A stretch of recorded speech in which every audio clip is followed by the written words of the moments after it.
اس نے لالی کے بتائے ہوئے طریقے کے مطابق اچھل کر دیوار کا بالائی حصہ پکڑنے اور اسے پکڑ کر اوپر چڑھنے کی کوشش کی، لیکن کامیاب نہ ہو سکا۔ اس کی دونوں ہتھیلیاں دیوار کی رگڑ سے چھل گئیں۔ وہ گھپ اندھیرے میں کچھ دیر خاموش کھڑا رہا، پھر آگے بڑھا۔ گھر کے آنگن میں شیشم کا درخت تھا۔ درخت کی ایک ڈال دیوار چھوتی ہوئی گلی میں نکل آئی تھی۔ ڈال مضبوط اور خاصی نیچی تھی۔ ایسا محسوس ہوتا تھا کہ گلی کے بچوں نے لٹک لٹک کر اسے نیچے جھکا دیا ہے۔ رحیم داد نے درخت کی جھکی ہوئی شاخ دیکھی اور اس کے نیچے کھڑا ہو گیا۔ اس نے پیروں سے جوتے اتارے اور دیوار کے ساتھ اندھیرے میں اس طرح رکھ دیے کہ صاف نظر نہ آئے۔ کلیم کے کاغذات کا بستہ بھی وہیں رکھ دیا۔ مٹھائی کی پوٹلی دانتوں میں دبائی، گردن اٹھا کر ڈال دیکھی، اچھلا اور دونوں ہاتھوں سے اسے تھام لیا۔ اس نے اپنے پیر دیوار سے ٹکائے اور ڈال کے سہارے کھسکتا ہوا آگے بڑھنے لگا۔ ڈال اس کے بوجھ سے آہستہ آہستہ ہلنے لگی، مگر رحیم داد دیوار پر چڑھ گیا۔ اس نے آنگن میں نظر ڈالی، وہاں سناٹا تھا۔ وہ کچھ دور دیوار پر بیٹھا درخت کی آڑ سے ادھر ادھر دیکھتا رہا، کوئی آہٹ نہیں ہوئی۔ وہ دیوار سے لٹک کر دھیرے سے آنگن میں اتر گیا۔ اس نے اندر جا کر دیکھا، آنگن خاصا مختصر تھا۔ اس کے ایک طرف دیوار پر چھپر پڑا تھا، چھپر کے ساتھ ہی کوٹھڑی جیسا چھوٹا کمرہ تھا۔ رحیم داد دبے دبے قدموں آگے بڑھا۔ آنگن میں صرف ایک چارپائی تھی، اس پر چادر اوڑھے کوئی سو رہا تھا۔ وہ چارپائی کے قریب پہنچا، اس کا بیٹا کریمہ لیٹا تھا، ساتھ ہی اس کی بیٹی زینو سکڑی سکڑائی پڑی تھی۔ رحیم داد نے پہلی ہی نظر میں دونوں کو پہچان لیا۔ دونوں گہری نیند سو رہے تھے، مگر نورا وہاں نہیں تھی۔ اس نے گردن موڑ کر چھپر کے نیچے دیکھا، وہاں بھی کوئی نہیں تھا۔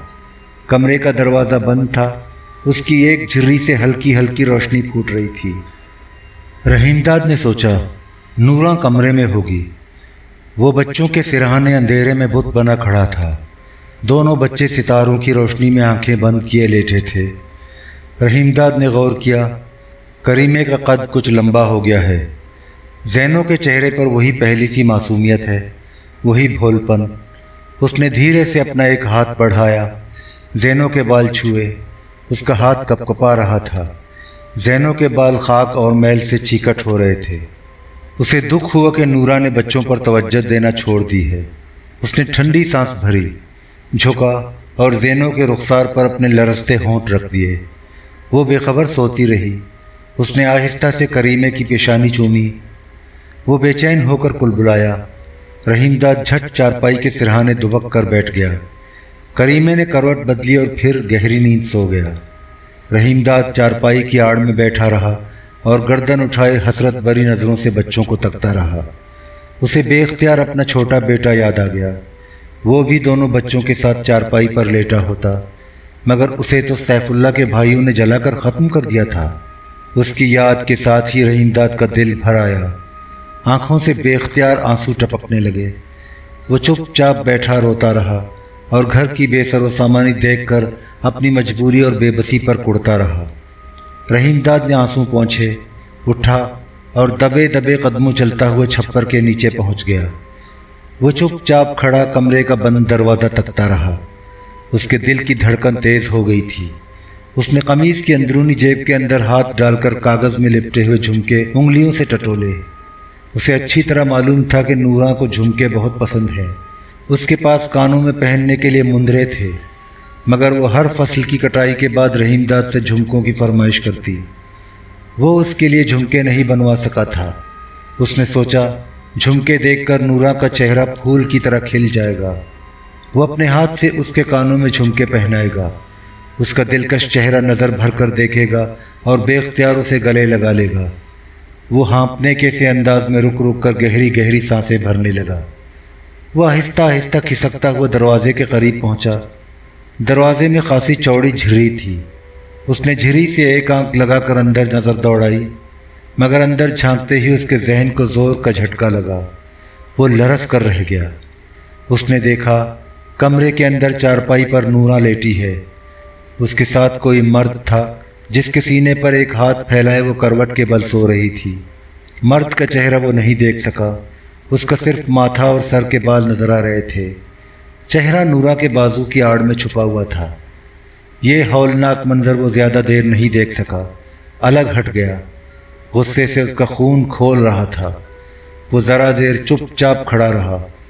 اس نے جھری سے پھر اندر جھانکا۔ اس کا غصہ اور شدید ہو گیا۔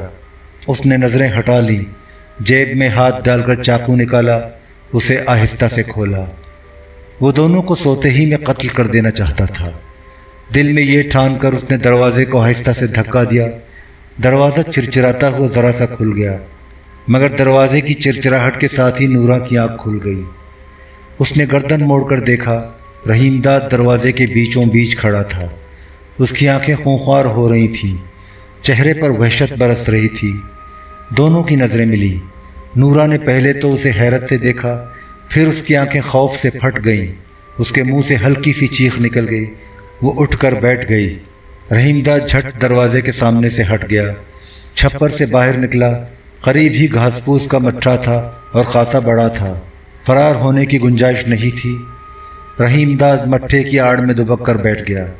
اس نے چاقو مضبوطی سے ہاتھ میں تھام لیا۔ ذرا دیر بعد کوئی دھوتی باندھتا ہوا دروازے سے نکل کر چھپر کے نیچے آ گیا۔ رحیم داد نے حیرت سے آنکھیں پھاڑ کر دیکھا۔ وہ جمال الدین تھا۔ ہاں وہی تھا۔ وہ کمرے کے اندر سے نکلتی ہوئی چراغ کی روشنی میں کھڑا دھوتی باندھ رہا تھا۔ اس کے پیچھے نورا تھی۔ دروازے کی دہلیز سے ذرا آگے بڑھ کر سہمی بھی کھڑی تھی۔ رحیم داد دونوں کو دیکھ رہا تھا۔ جمال الدین نے گھبرائی ہوئی نظروں سے ادھر ادھر دیکھ کر کہا، یہاں تو کوئی نہیں۔ جانے تو کیا دیکھ کر ڈر گئی؟ وہ آہستہ سے بولی، میں نے اسے خود دیکھا تھا۔ ہمارے پاس دھرا ہی کیا ہے جو کوئی چوری کرنے آئے؟ وہ چور تو نہیں لگتا تھا۔ فیر کیا لگتا تھا؟ اس کی داڑھی تھی، مونچھیں تھیں، اجلا کرتا اور شلوار پہنے ہوئے تھا۔ چور تو وہ نہیں ہو سکتا۔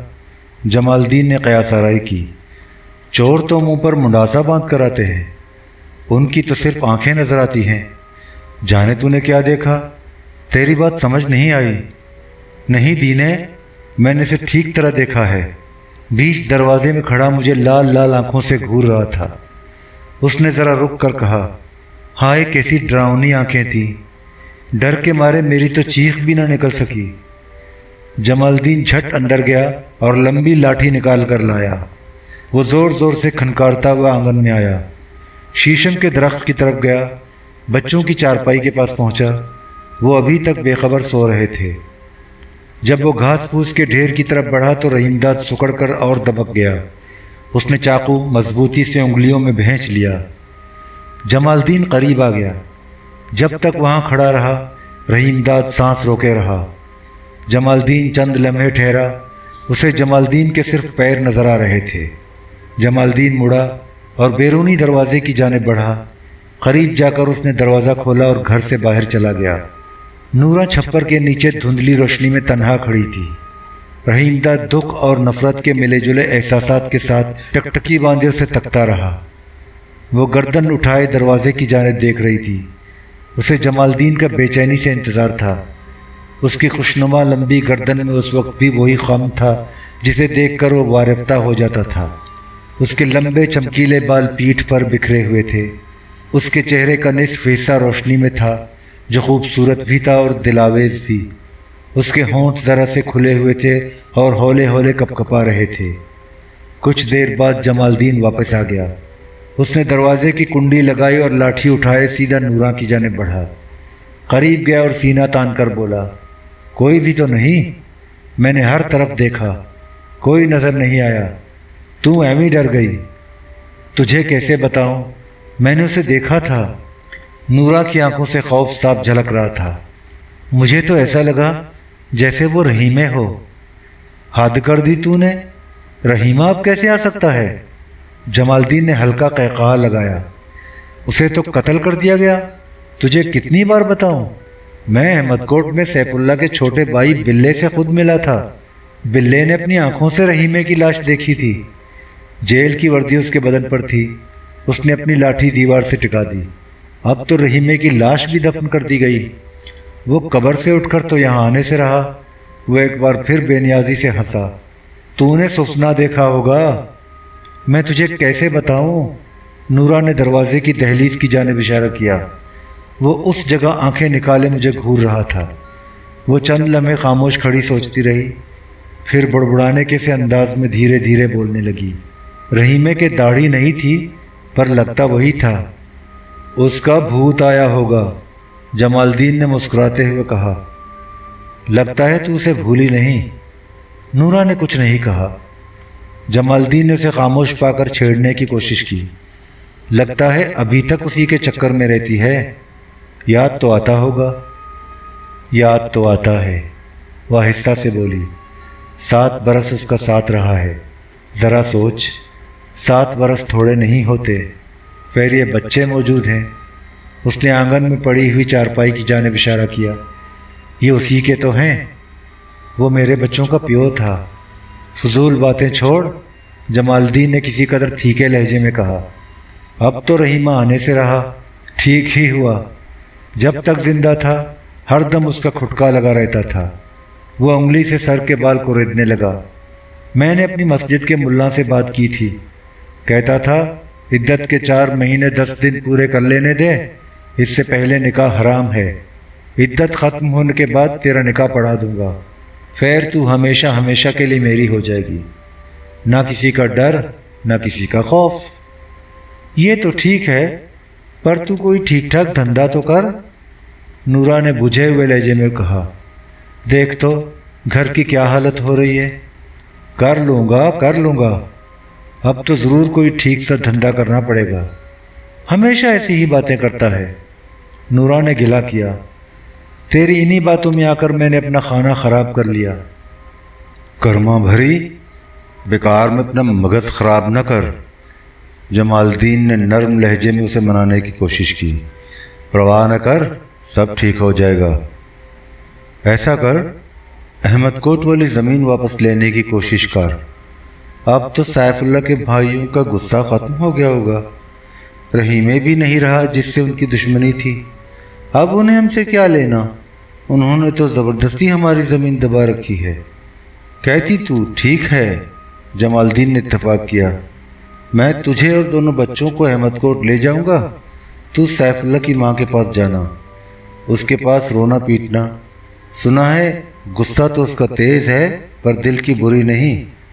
تجھ پر اور بچوں پر ترس کھا کے زمین واپس کر دے تو کوئی تعجب کی گل نہیں۔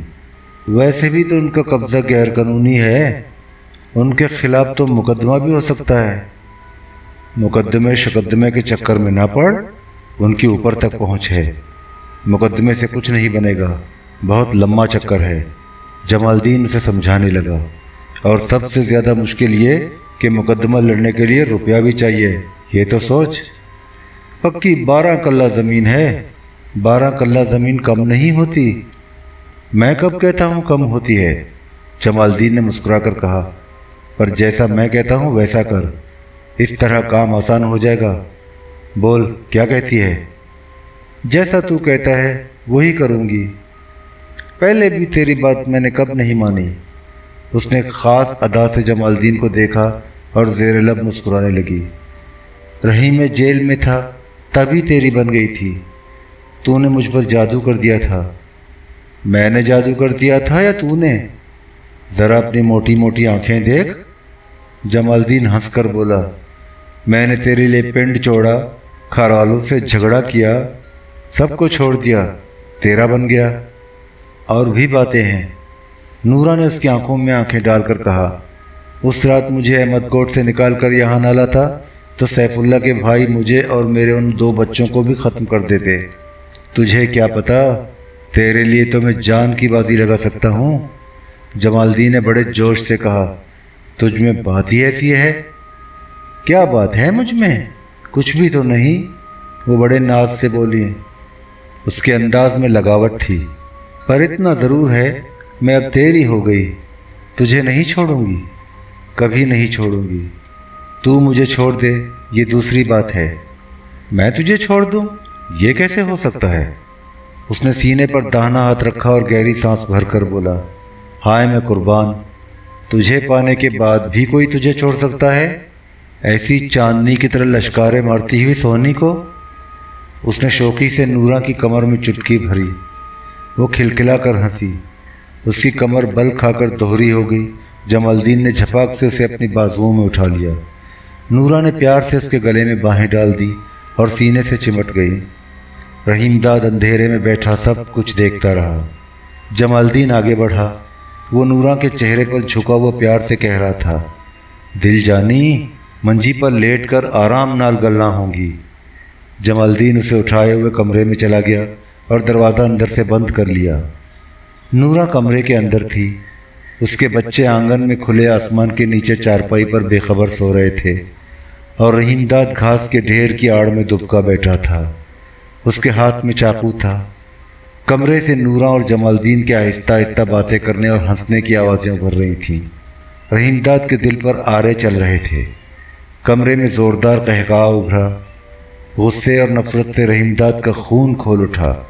وہ آہستہ آہستہ ہانپنے لگا۔ اس نے چاقو مضبوطی سے تھام لیا اور اٹھ کر کھڑا ہو گیا۔ وہ چاقو ہاتھ میں سنبھالے دھیرے دھیرے چھپر کی جانب بڑھا۔ اس کی نظریں کمرے کے دروازے کی جانب تھیں۔ یکایک کمرے میں جلتا ہوا چراغ بجھ گیا۔ اس کے ساتھ ہی گہری خاموشی چھا گئی۔ رحیم داد کے بڑھتے ہوئے قدم رک گئے۔ جسم کا تناؤ ڈھیلا پڑ گیا۔ اس نے اپنا ارادہ بدل دیا۔ واپس مڑا اور ڈگمگاتے قدموں سے چلتا ہوا آنگن میں آ گیا۔ سامنے چارپائی پر اس کے دونوں بچے بے خبر سو رہے تھے، مگر وہ اس طرف نہ گیا۔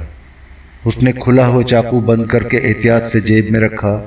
شیشم کے درخت کے نیچے پہنچ کر ڈال پر چڑھا۔ دیوار پار کر کے باہر گلی میں آ گیا۔ دیوار کے قریب اندھیرے میں رکھے ہوئے جوتے پہنے، کلیم کے کاغذات کا بستہ اٹھا کے بغل میں دبایا اور دبے دبے قدموں چلتا ہوا اندھیری گلی سے نکل کر اسکول کے پچھواڑے پہنچا۔ میدان عبور کیا اور سنسان گلی کوچوں سے گزرتا ہوا اکال گڑھ کی حدود سے باہر نکل گیا۔